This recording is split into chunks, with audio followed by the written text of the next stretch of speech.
Welcome, everybody. This is the Research Strategies Workshops, and my name is Susan Bontley. I'm one of the DACC instructional librarians, and I welcome you. This is workshop 2 of a series of 5, and today we will be focusing on refining your research question. If there are any questions, please go ahead and put them in the chat. Let's go over some housekeeping things. First, if you have any technical difficulties, please put them in the chat box. We have a technical person who can answer those if you are having trouble hearing or seeing the slides or something like that. The presentation will be recorded and a transcript will be made available. We have a Research Strategies Workshops website as part of our research guides, and it will be posted there shortly. Please make sure your microphone is muted at all times so that any of your background noise doesn't interfere or distract from the presentation. And finally, if you have any questions, you can either raise your hand or go ahead and type your question in the chat box. I will stop a couple of times to make sure that all questions get answered. Let's get started then. Today's objectives are, there's only 3. It's a fairly short workshop. We're going to talk about the basic steps in the research process. If you attended a previous workshop, these will look familiar. Then we're going to talk about what a research thesis or question is, because some people are a little bit confused, and I will give you a good definition so you know what you are trying to create, what you're trying to craft. And then I will give you some strategies on how to evaluate your research thesis or question. Basic steps in the research process are pretty straightforward. The first one is identify and develop your topic. And I have a graphic here, so it's easier to go through that. You identify your topic, and then you explore your topic, and you narrow or expand depending on what your exploration has taken you to. That is the workshop 1 that we just did. We are working on workshop 2, which is create your research question. And after you've got a research question based upon your exploration, then you're going to generate some keywords and choose a database or more than one database.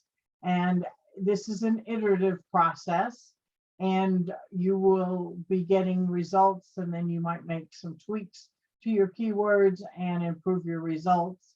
That is step number 3. We'll be talking about that in workshop number 3. And also, once you've identified your sources, how to evaluate them, how to check for bias.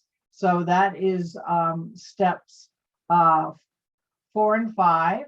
And then after you have identified your resources, you've collected them, you've gone through them, we'll talk a little bit about making notes.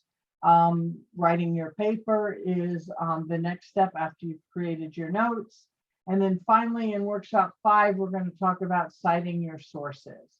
The last step is step 8, which is not on this chart, which is to proofread, because a lot of students forget that step. They're just so glad they're finished with citing their resources and having written their paper that they forget to go back and look it through one last time before you submit it to make sure there are not any word problems, grammar problems, misspellings, anything that would cause your professor to take off points. You want to submit, after all your hard work, the best work that you can do. So this is the process in a graphic, and it is on our website, so you can go ahead and look at it more closely. The next step, the next part is, what is a research thesis or question? It is the purpose of your assignment or paper, and sometimes it's given to you by your assignment. Sometimes your professor is very vague on your assignment. It says, oh, I want you to write a 5 to 7 page or a 7 to 10 page paper on a topic of your choice. And for a lot of students, that is too much decision making. That's one of the reasons why you do the topic exploration. You choose something that you're interested in, but you still have to have a focus of that paper. You can't just write on dogs. You have to write on maybe a specific breed of dog and maybe answer a question about it. Sometimes your papers are argumentative, which means you have to choose a topic that has more than one side to it, and then choose one of the sides and argue your case for it. Sometimes they are just informative, if you're just giving information, but still you have to narrow it down a little bit. You can't talk of even one type of breed of dog, but you might talk about why German Shepherds have been selected to work with law enforcement and why they make good dogs for that type of work. Or maybe a specific breed of dog might be a good companion. They might be chosen as helper dogs and things like that. So you have to really narrow your focus, and your research question or your research thesis, your thesis statement will give you direction so that you don't veer off of course when you're writing or even when you're searching for information to support your writing. So it gives you direction, it gives you a purpose. And like I said before, sometimes your professor says, okay, you need to choose a topic within this, let's say you're in a criminal justice class, obviously it should be related to the class. So it's some aspect of criminal justice. Or you're in a psychology class, it has to be maybe something you studied particularly in that class.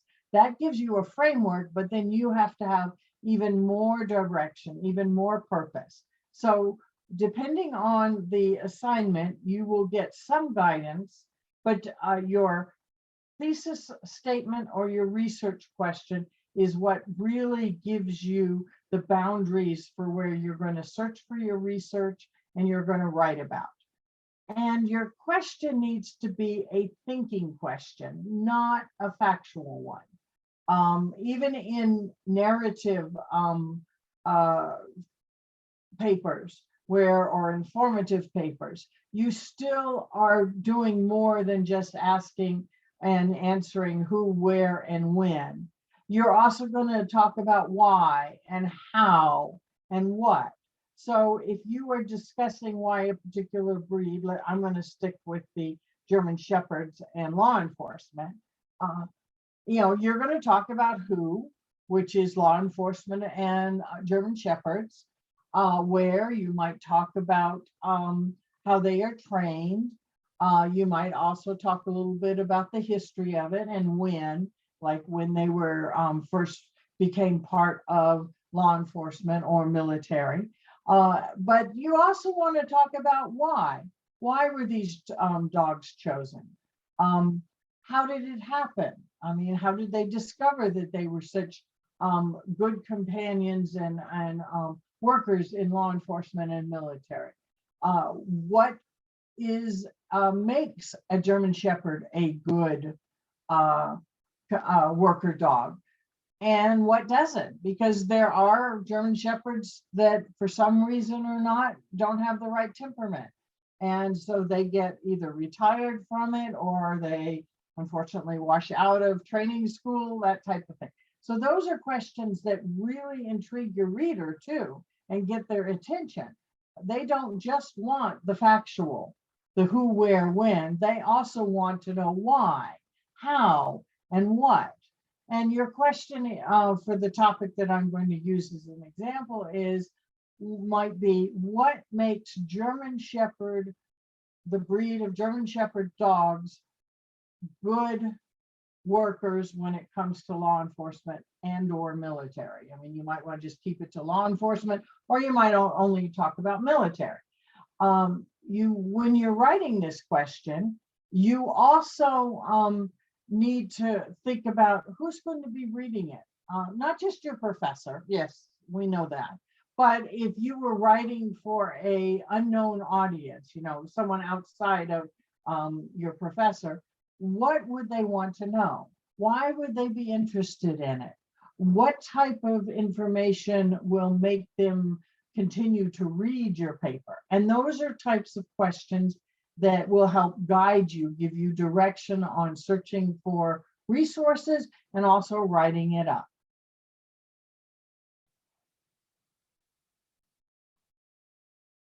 Once you think you've crafted a research question or a thesis statement, then you need to evaluate it. You need to sit down and examine it to make sure that it's a good one, that it's strong, that it helps you, gives you purpose and direction. You ask, is it clear? Is it a question that makes sense? Are there ambiguous terms in it? Or could the answer be, the question be misunderstood at any point? Is it focused enough? I'm working with classes that are doing argumentative papers in English on immigration. And their questions at the beginning, before they really start refining them, before they really start strengthening them, are pretty unfocused. They're too broad. That's one of the reasons why you are doing your exploratory research, is to make sure that you have enough information, but also so that you can narrow your focus so that you're not collecting hundreds of thousands of resources. You don't have time for it. It's a short paper too. It might only be 5 to 7 pages. So again, this helps, gives you purpose and keeps you going in the right direction. It gives you a lot of good information. The other thing is that you want to make sure that it's not too simple. Is it complex enough? In my research question, what makes the German Shepherd breed a good working dog for, let's say, the law enforcement? That's pretty specific, and it's complex enough, because I'm sure I'm going to come up with not just one answer, but several answers. It's not just one thing about the breed that makes them better than, let's say, a dachshund or another type of dog that might be considered. So those are the types of questions you need to use to evaluate your thesis statement or your research question. The next thing is you need to just sort of do a what if type sit down with your question. Where could your research and your paper take you, or take your readers? If you're making an argument, what will you say? If you have an argument, if you're working on an argumentative paper, you have to take a stance, obviously. You have something that you believe in, and you want your readers to believe in this. So you're going to argue for or against a particular topic, and you have to have your argument lined up. So you're going to maybe pick 2 or 3 points that you want to argue, and that's where you need to get your supporting evidence. So that's where you're going to do your research on. You're going to look at where you have to find evidence to support those 3 parts of your argument. Why does it matter? What is the impact? Why are people willing to listen to you about this? Is it pretty controversial? Is it something that is pretty much done and over with? Are you, decisions have been made? Or is it something that is just now occurring and there's a lot of moving parts, a lot of different sides that people haven't settled on yet? That might be, if it's a trending topic, that might make it matter. It depends on what your topic is that you've chosen. And then you have to think about, okay, what's the rebuttal? What is the counter argument going to be? And make sure that you have resources, evidence, as well as something in your writing that that answers those counter arguments. So that is always a hard thing to find sometimes, because people are not sure. Should they only look to support their argument? Well, no, you should also go and look and see what the opposition says to make sure that your reader, who might not believe what you believe and says, well, what about this issue? And you could, if you have space and time within your paper, you can go ahead and answer those arguments, but you have to find resources about them first. So you need to know what the counter arguments are. And throughout this, I've been talking about those are the types of resources you need to look for when you're doing your research, is to find what supports your argument, and also to know what the counter arguments might be.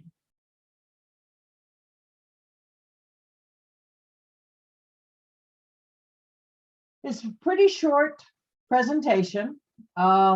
These questions always come up, so I have created a few resources, and I will show you the web page that we have, which is right here.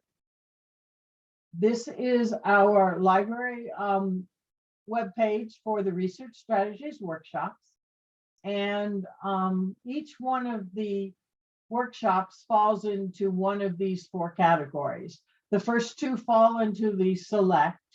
So I clicked on that, and there is a table of contents because the website is, this particular page is pretty long.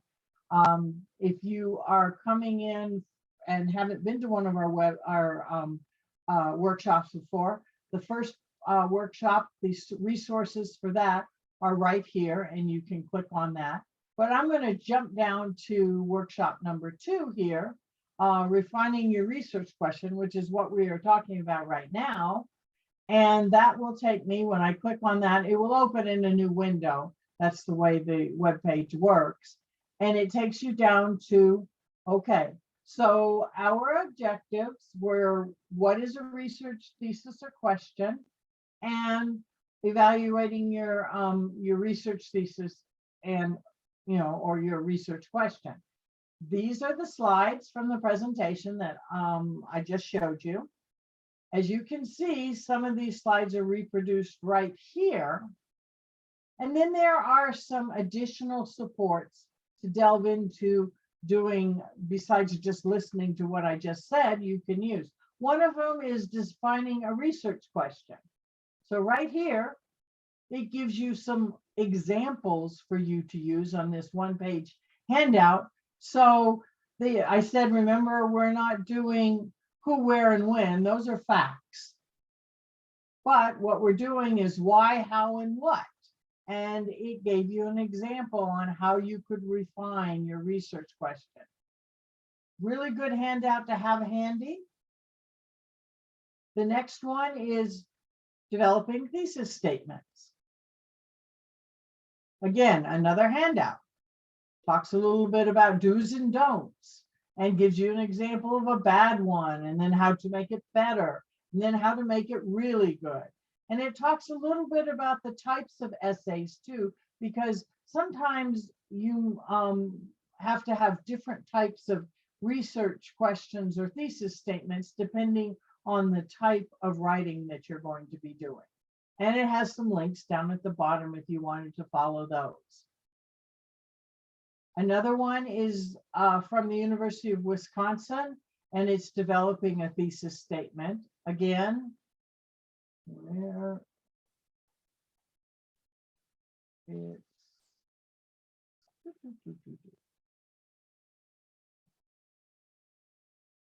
I don't think I opened that one here.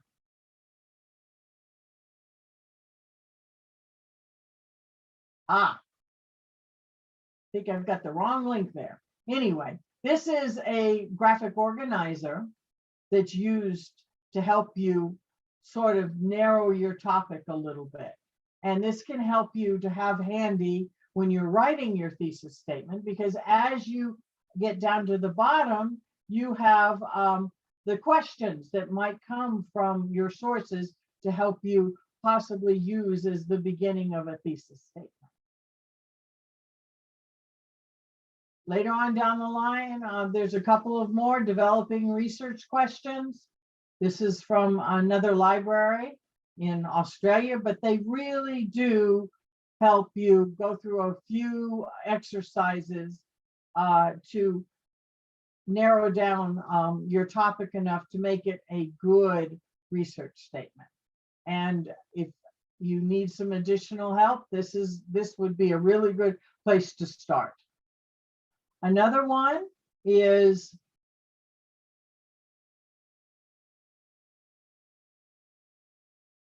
thesis statements. Here's the university. I was in the wrong spot. And it tells you again a little bit about what a thesis statement is, what it's not, and gives you some additional tips depending on what discipline you're in. Like if you're in English versus history, there's a little difference. So it might give you a different perspective. And finally, the last one is how to write a thesis statement.